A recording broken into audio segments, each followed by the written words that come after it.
एक कौम थी जो एक चश्मे के किनारे आबाद थी और एक बड़े दरख्त की पूजा करती थी। शैतान ने उन्हें गुमराह कर दिया था और वे उसी दरख्त को अपना माबूद मानकर उस पर कुर्बानियां चढ़ाते थे।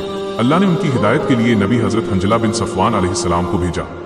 उन्होंने कहा, ऐ मेरी कौम, अपने रब की तरफ लौट आओ ताकि वो तुम्हारे गुनाह माफ कर दे।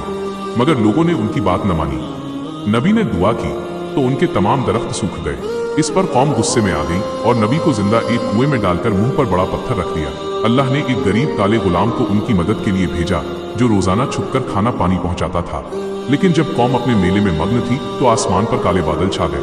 फिर अल्लाह ने उन पर लाल आंधी और आग के अंगारे बरसाए जिससे वे सब पिघल गए जैसे सीसा। कोई भी जिंदा न बचा। कुरान में इस कौम को असहाब उर्रस कुएं वाले कहा गया है, जो अपने नबी को मारने के कारण अल्लाह के अजाब का निशाना बने।